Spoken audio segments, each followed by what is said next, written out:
yang paling tenang sekali menurut kajian pakar teoretik solat. Dan ini takkan dicapai untuk orang yang sembahyang dia macam road runner. Bibit lagi laju kan, semua nak cepat. Kan kalau kita main-main dengan Allah, mungkin Allah buat tak layan kat kita sebab kita tak serius dalam meminta daripada Allah. Ya. Begitu juga sekaligus menjaga maruah dan kehormatan bagi seseorang individu. Solat dapat membentuk, ketiga, solat dapat membentuk keluarga yang harmoni.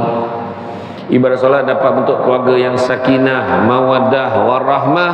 Sebagai contoh, ibu bapa dapat mendidik anak-anak melaksanakan ibadah solat sejak kecil. Semuanya diajarkan oleh Rasulullah yang menyuruh anak-anak agar melazimi dengan solat sejak dari kecil. Kita semayang sama-sama, harmoni keluarga. Anak ni qamat Allahu Akbar, Allahu Akbar, asyhadu an la ilaha illallah, asyhadu anna Muhammadar Rasulullah. Jadi Bilal kita kat rumah, ayah kita pula jadi imam. Allahu Akbar sebelum maghrib.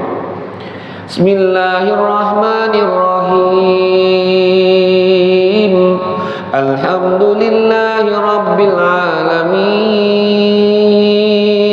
Ar-Rahmanir Rahim, Maliki Yawmiddin, Iyyaka na'budu wa iyyaka nasta'in, Ihdinas siratal mustaqim, Siratal ladzina an'amta 'alaihim ghairil maghdubi 'alaihim waladdallin. Tenang, harmoni. Nampak tak kan? Ada yang tidur lagi. Terus tidur kan? Keluarga sembahyang berjemaah bersama-sama. Kemudian zikir, kemudian doa sama-sama. Betul lah apa disebut dalam Quran. Liman kana yarjullaha wal yawmal akhir wa zakarullaha katsira. Siapa nakkan rahmat Allah, nakkan hari akhirat, maka ingatlah Allah banyak-banyak. Okey. Sabda Rasulullah SAW, ajarlah anak-anak kamu salat pada usia 7 tahun dan pukullah mereka pada usia 10 tahun sekiranya mereka degil untuk bersolat. Maknanya, berapa ramai umur 7 tahun? 7, 8, 9, 10. Ah, 10 ni boleh rotan dah. Nah, tapi dengan satu syarat, ibu bapa yang hadir kena ingat, anak-anak mesti dididik seawal usia 7 tahun. Sampai 10 tahun kalau dia degil lihat sangat solat, barulah rotan. Sebab menurut kajian, kanak-kanak yang berusia 5, 6, 7, 8 ini lebih mudah nak diajar, dididik dengan solat berbanding kanak-kanak berusia 40 tahun. Sebab tu dah tua sangat dah. Bukan rebung tu, kan melentur buluh biar dari rebung ni, itu kan rebung, itu dah buluh botong tu, standard baik lomang dah. Habis bakal lomang tu humban lah buluh tu kan. Jadi adik-adik masih mudah dibentuk. Tu sebab adik-adik diajak datang ke kem semak solat ni. Maka dalam menjadi tanggungjawab ketua keluarga, memastikan di keluarga akan melaksanakan ibadah solat dan ibadah yang lain dalam kehidupan. Dengan cara ini sesebuah institusi keluarga itu dapat terhindar dari perkara-perkara yang dimurkai Allah. Keluarga yang utuh, kukuh juga dapat dilihat bila ahlinya melaksanakan perintah Allah ini melalui pelaksanaan solat. Sebagai contoh, seorang bapa dapat didik anak-anak solat jemaah di rumah bersama ahli keluarga yang lain, sekaligus dapat mengeratkan hubungan sesama keluarga. Okey.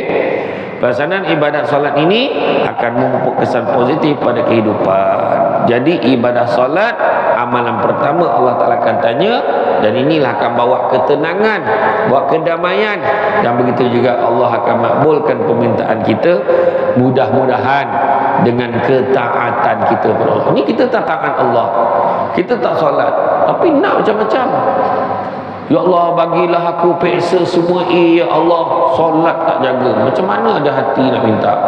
Ya Allah, bagilah aku jadi pelajar terbaik ya Allah, solat pun tak baik jaga, macam mana? Ya Allah, bagilah aku ni, aku nak sangat ni, mudah-mudahan ayah aku terbuka hati nak bagi aku hadiah iPhone yang baru tu, mana nak dapat? Solat pun tak jaga. Contoh. Sebab Allah sahaja yang boleh bantu kita dalam apa juga urusan. Itu sebab ketika Nabi mendoakan Imam Ibnu Abbas, apa kata Nabi? Allahumma faqih fi din wa 'allimhu ta'wil. Dan satu lagi pesan Nabi kata dia, kalau satu dunia ni berhimpun nak beri keuntungan kepada kamu, nescaya kamu tidak akan mendapatkannya melainkan apa yang Allah telah tentukan untuk kamu. Jadi apa-apa semua pada Allah, semua minta dengan Allah. Solat mesti dilaksanakan segera mengikut waktu yang telah ditentukan oleh Allah Subhanahu Wa Taala. Ibadah solat mempunyai kepentingannya dan berkait rapat dengan kehidupan manusia. Apa lagi kepentingan solat dan kehidupan seharian? Dapat mempengaruhi kehidupan kita, membina kepribadian dan akhlak yang mulia, supaya kita jadi orang yang baik bila solat. Orang yang solat sepatutnya jadi baik. Tapi kalau dia solat, dia curi. Kalau kita cari kesempurnaan solat ada 4. Mencapai kesempurnaan ibadah mesti ada 4 perkara. Pertama, mesti dengan ilmu, bukan main ikut-ikut saja sembahyang. Mesti dengan ilmu. Kedua, mesti ikhlas. Ketiga, ada perubahan pada tindak tanduk dan perangai. Dan yang keempat, lillahi ta'ala, niatnya adalah kerana Allah. Dalam empat-empat ni, salah satunya yang disebut perubahan pada tindak tanduk dan perangai. Kalaulah semayang, tapi masih lagi menipu mak ayah dia. Semayang, tapi tak nak sedekah. Semayang, tapi dibuli kawan-kawan di hospital. Semayang, tapi tetap mengumpat, mengata yang buruk-buruk tentang orang. Maka dalam perincian yang saya terangkan ini, maka kalau orang tu masih lagi berbuat maksiat, buat jahat, maknanya ada masalah dengan solat dia. Kena faham ya? Kemudian disebutkan dalam surah Al-Ma'arij ayat 19-23, sesungguhnya manusia itu dijadikan bertabiat resah gelisah lagi bakhil kedekut. Apabila ditempa kesusahan dia sangat resah gelisah, apabila beroleh kesenangan dia sangat bakhil kedekut, kecuali orang yang mengerjakan sembahyang, iaitu mereka yang tetap mengerjakan sembahyangnya. Macam itulah dijaga kan. Kemudian kedua, dapat menjaga pelakunya daripada melakukan perkara-perkara mungkar dan dosa serta mengikut hawa nafsu bila solat dilakukan dengan sempurna dan khusyuk. Ia akan dapat mempengaruhi jiwa pelakunya untuk tunduk dan taat kepada pemerintah Allah Subhanahu wa Ta'ala. Jadi makna kata dapat mengingatkan kita buat benda-benda tak baik. Dah sembahyang tu nak buat baik aja. Dah sembahyang tu tak adalah nak kena-kenakan orang, tak ada kawan nak duduk kita tarik kursi bila terjatuh, tak ada kita sorokkan pensel box kawan kita biar dia nangis. Tak, kita takkan buat benda yang menyebabkan orang kecewa. Ya. Dan begitu juga solat menjadi jalan keluar bagi orang beriman yang menghadapi sebarang kesulitan atau kesusahan. Dengan solat, jiwa orang beriman akan menjadi tenang dan tenteram, lantas mereka akan mengharungi segala ujian dan cubaan dengan tabah dan tenang sekali. Dan demi sesungguhnya kami mengetahui bahawa engkau bersusah hati dengan sebab apa yang mereka katakan.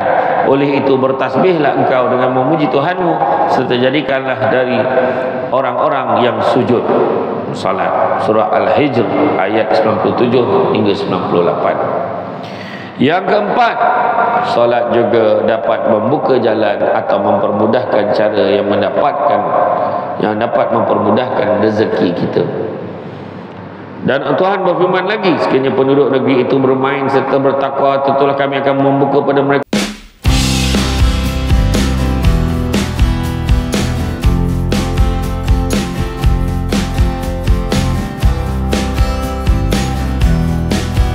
limpah berkatnya dari langit dan bumi. Tapi mereka mendustakan Rasul kami, lalu kami mentimpakan mereka dengan azab seksa disebabkan apa yang mereka telah usahakan. Nak masuk syurga kan masuk neraka? Nak masuk syurga kan masuk neraka? Nak masuk syurga kan? Nak masuk syurga, tak nak masuk neraka, tak nak masuk sekejap pun jadilah. Nanti pergi, jangan, tak ada siapa yang sanggup sebab ni nak bagi tahu ni, pernah satu ketika malaikat Jibril datang jumpa dengan Nabi. Dia kata, wahai Muhammad, ni neraka tu memang dahsyat, aku ni pucat ni. Kenapa? Aku tadi waktu nak datang jumpa kau, aku nampak Allah Ta'ala memerintahkan penjaga neraka agar menyalakan nyala api neraka ni kan, selama 1000 tahun, daripada warnanya merah sampai warnanya bertukar menjadi putih. Kemudian diperintahkan lagi supaya menyalakan api neraka lagi 1000 tahun lagi, daripada putih sampai menjadi hitam. Dan ketahuilah wahai Muhammad, kalaulah terbuka pintu neraka itu walaupun sekecil lubang jarum, nescaya hancurlah dunia ini. Macam itulah kan, tak beritahu. Maka disebutkanlah tentang neraka-neraka yang ada kan. Sedihlah Nabi bila Nabi dengar rupanya ada satu pintu khas untuk umatmu yang berdosa kepada Allah, kata Jibril. Benda tu sebabnya kita ni masih hidup ni jaga, ingat nikmat ni kan, ingat nikmat muda sebelum tua, sehat sebelum sakit, lapang sebelum sempit, hidup sebelum mati. Ingat banyak-banyak, ingat ya. Dan bila kita ni ingat, insya-Allah kita menginsafi, kita nak motivasikan diri kita akan terus bersolat kan, sebab kita yakin solat akan bantu kita, solat akan jaga kita menerusi Allah Subhanahu wa taala. Sebagai pemuka jalin, pemudah rezeki kan. Dan Tuhan berfirman lagi sini, penduduk kita beriman dan bertakwa, tentulah kami akan membuka kepada mereka pintu pengurniaan yang melimpah-limpah berkatnya dari langit dan bumi. Tapi mereka mendustakan Rasul kami, lalu kami timpakan mereka dengan azab seksa disebabkan apa yang telah mereka usahakan. Sabar sikit-sikit, sabar sikit Kemudian melalaikan ibadah salat atau meninggalkannya berarti kita telah merendah-rendahkan hak Allah. Antara akibat melalaikan dan meninggalkan ibadah salat ialah, pertama, mereka akan dianggap sebagai kufur dan munafik. Allahu Akbar, nauzubillah, tak jauh kan. Keduanya mereka tergolong di dalam golongan yang dimusuhi oleh Rasulullah SAW sehinggalah mereka mendirikan solat. Bayang orang tak solat ni jadi musuh Nabi. Nak tak jadi musuh Nabi? Tak nak. Kita nak syafaat Nabi. Tadi Ustaz baru cakap kan, kita dah selawat ramai-ramai ni sebab kita berharapkan syafaat daripada Nabi Muhammad sallallahu alaihi wasallam. Kemudian hati mereka akan menjadi gelap dan tidak mendapat nur hidayah daripada Allah. Hati jadi gelap, tak nampak cahaya apa pun tak nampak. Kemudian harta benda dari hasil usaha mereka tidak mendapat keberkatan, bahkan menjadi punca kecelakaan kepada mereka. Tengoklah apa yang berlaku pada Fir'aun, tengoklah apa yang berlaku pada Qarun. Akhirnya tenggelam harta mereka walaupun mereka kaya raya. Diriwayatkan bahawa Rasulullah SAW pernah melihat seorang yang sedang solat namun tidak menyempurnakan rukuknya dan tergesa-gesa dalam sujudnya. Maka baginda bersabda, seandainya orang ini meninggalkan keadaan seperti itu, maka ia meninggalkan bukan dalam agama Muhammad SAW.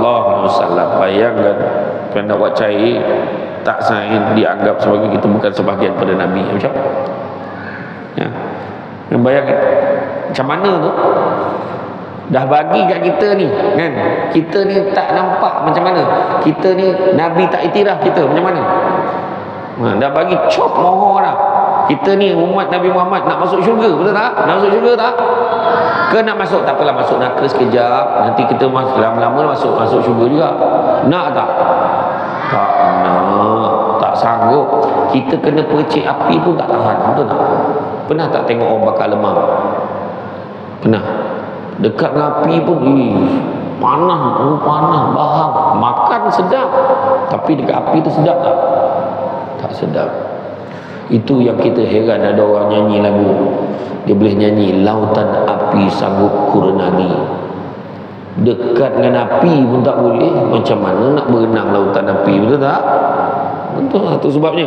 Jadi makna kata, bayangkanlah Nabi sebut seandainya orang meninggal dalam keadaan sembahyang tu tergesa-gesa, rukuk pun tak betul, apanya tak betul. Allah Nabi kata apa? Sesungguhnya barang siapa yang meninggal dalam keadaan seperti ini, maka ia meninggal bukan dalam agama Muhammad sallallahu alaihi wasallam. Jadi sembahyang tenang dia ni, sembahyang tertib, baca satu-satu. Solat mempunyai banyak kebaikan dan kepentingan dapat dimanfaatkan dalam kehidupan seharian kita. Antara manfaatnya, pertama, dapat membantu diri kita, keluarga dan juga masyarakat kita untuk membina generasi yang baik akhlak dan budi pekertinya. Orang yang solat cakapnya pun baik. Orang yang solat berbudi bahasa, kan? Kalau mencari pokok berbuah, pucuknya lebat, dahan berdaun. Kalau nak jadi insan bertuah, duduknya beradab, tegaknya bersantun. Macam mana dia bersantun baik sangat dia ni? Sebab dia jaga solat.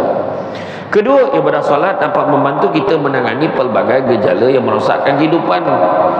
Dekat luar sana merompak, membunuh dan perbuatan-perbuatan maksiat macam-macam ni kat luar. Mudah-mudahan dengan adik jaga solat, adik tak terbabit dengan benda-benda macam ni.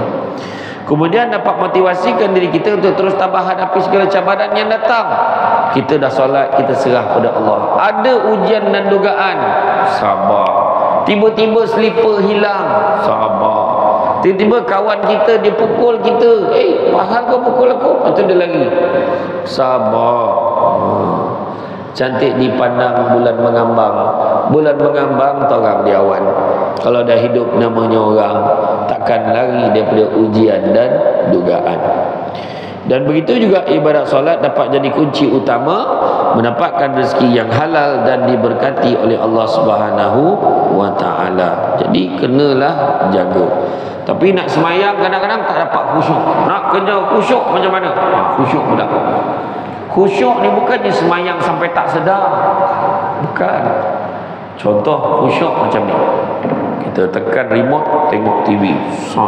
Tengok cerita nama dia Naruto. Contoh. Ataupun tengok Upin Ipin. Kita tengok. Tengah tengok, syok-syok tengok, mak kita lalu depan TV.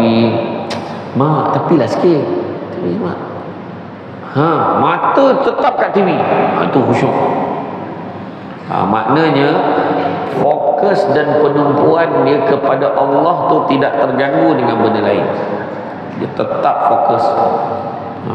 Kalau orang tengah tengok TV tu nampak lalu tu cengih, sebanyak tengok, kan? Itu namanya khusyuk, kan? Jadi kadang-kadang kita semayang Allahu Akbar. Hari ni habis pukul berapa? Dia fikir dah kepala. Kadang tadi dah semayang duha. Tadi semayang duha tak? Dah sunat duha, Allahu Akbar. Jadi ke Samsul Debat datang? Dalam kepala banyak ingat benda lain. Dalam semayang jumpa barang hilang. Macam mana? Ya. Kan, adakah kita lakukan solat itu dengan keadaan kita fokus, ataupun kita sebenarnya lakukan keadaan yang tidak fokus dan ingat pelbagai perkara, kan? Dan berjayalah orang-orang yang beriman, yakni orang yang khusyuk dalam solatnya. Surah Al-Mu'minun ayat 1 hingga 2. Khusyuk tercapai bila hati, fikiran, perasaan dan seluruh panca indera tunduk patuh kepada